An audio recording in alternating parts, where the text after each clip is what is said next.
Willie D Live. What's up, family? The list of alleged Diddy victims in his sex trafficking trial is ever expanding. We've now learned that there is a prosecution witness, victim number 5. Victim number 5. Check this out, family. Follow me. Prosecutors tried to bury victim number 5 in legal documents last month, but now victim number 5 has come up in the courtroom as the trial proceeds. My question is this: what is the prosecution trying to hide? Like, if you got your witnesses in place and they're on the up and up, why not just be transparent? I don't think it's right, not just fair. I don't think it's right for somebody to be able to accuse you of anything and be able to operate with anonymity. I don't think that's right at all. There has to be a law against that. Obviously, there's some type of protection there for them, but at some point, their identity needs to be revealed. Anytime somebody accuses you of something, you have a right for that person to be able to show their face and call you out in the court of law, point you out. Like, otherwise, anybody can just say anything about anybody. Anybody can say you did anything. It could be a person who says that they had a relationship with you. They could say that they were married to you and you ain't even never met them. Never laid eyes on the person before in your life, but they're accusing you.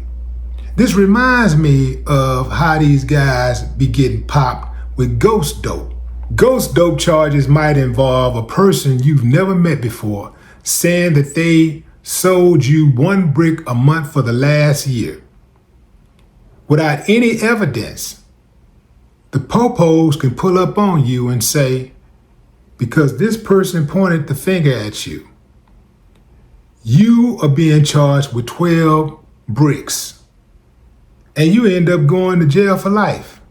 Now, obviously, they'll try to put something on it to substantiate their claims. So if you got, let's say, a car or a house that you can't show receipts for, you can't show how you legitimately paid for that stuff, then they got you. Used to be, they'd have to catch you actually selling some dope or catch you saying something on the phone, They'd have to have some type of evidence. Now it's just somebody pointing a finger and you not being able to prove that you purchased some type of goods or services legitimately. Now, this person's identity is still unknown, but that could change soon because the judge ruled Friday victim 5 will not be granted anonymity in the trial.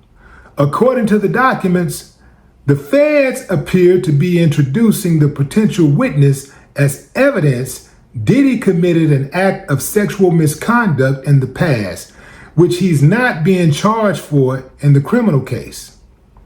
Diddy's legal team tried to keep this alleged victim's story out of the trial, but the judge is willing to allow it, at least some of the testimony.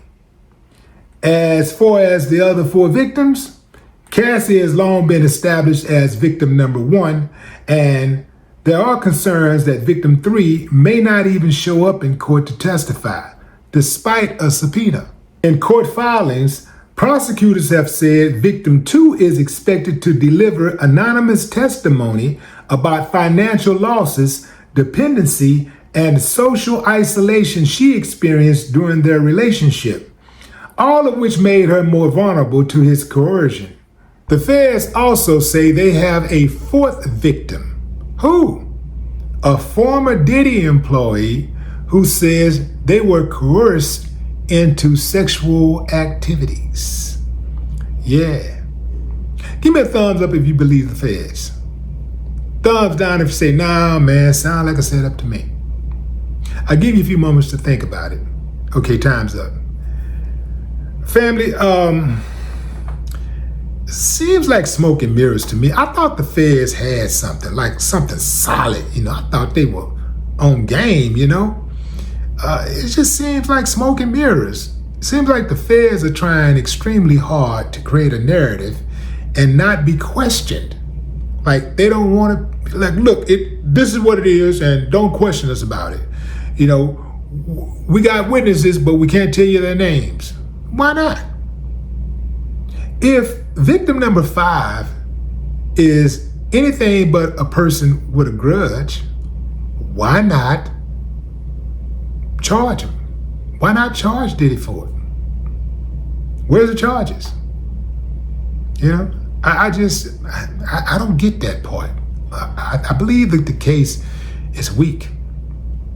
And I think Diddy's lawyers are going to pick it apart. Yeah. The more and more that I see this, the more and more I'm like, nah, man, this looks like something he might be able to beat. Now, here's the thing, though. Now, you got to keep in mind who you're dealing with. It's kind of like when you're playing against, Chicago Bulls back in their heyday when they were unstoppable. Just when you thought that you had a chance to win, boy, they come through in the last seconds and boom, hit you with a buzzer beater.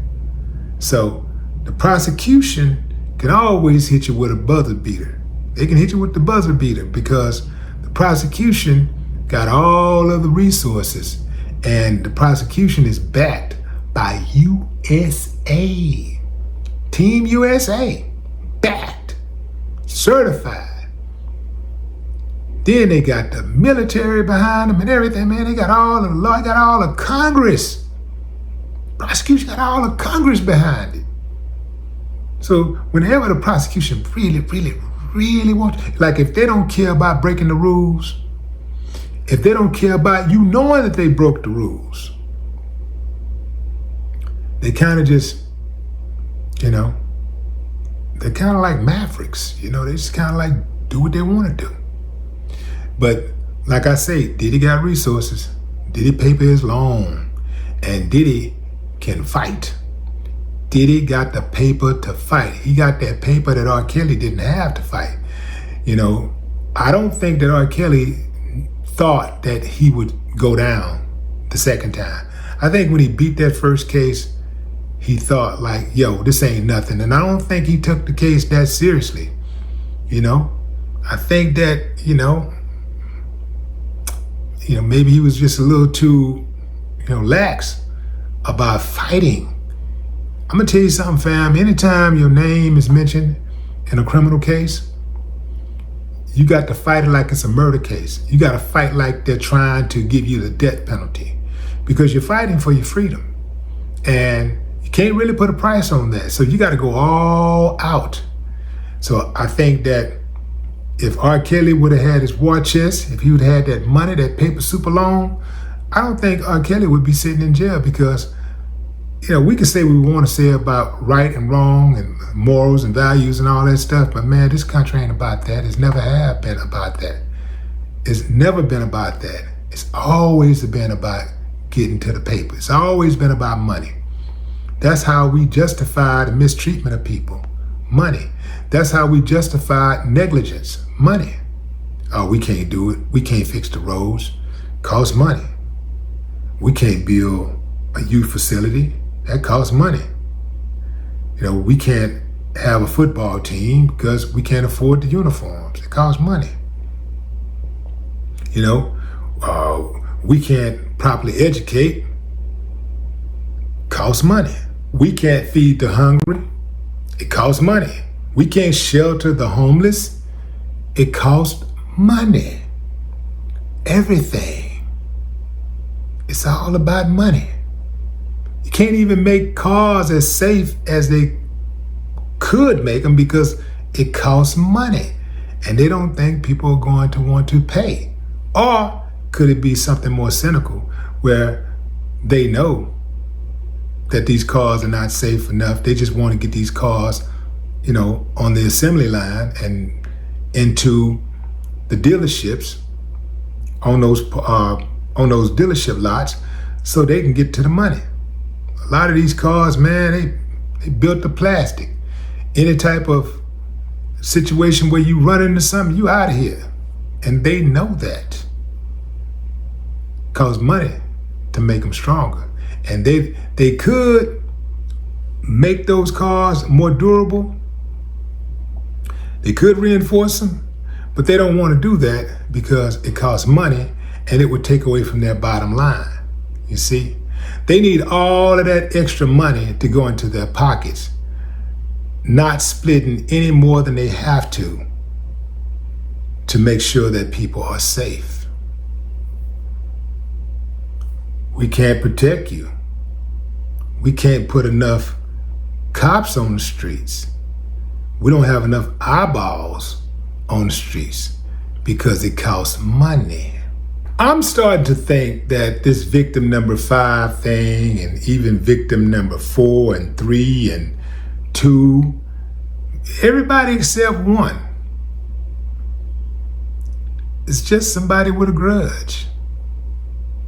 And even one, to an extent, has a grudge because she got paid and was supposed to move on. She wasn't even thinking about any type of criminal stuff.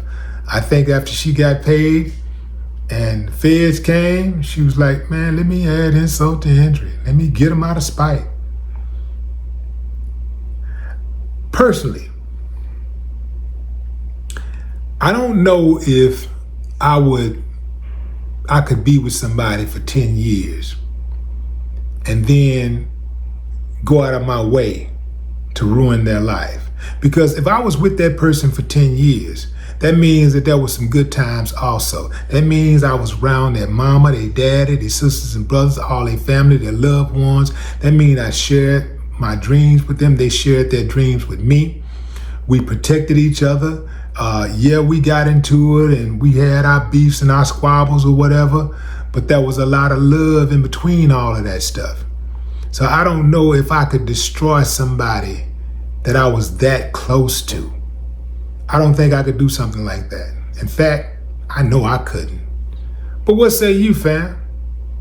Drop a comment. I'd love to hear your thoughts. No more talk.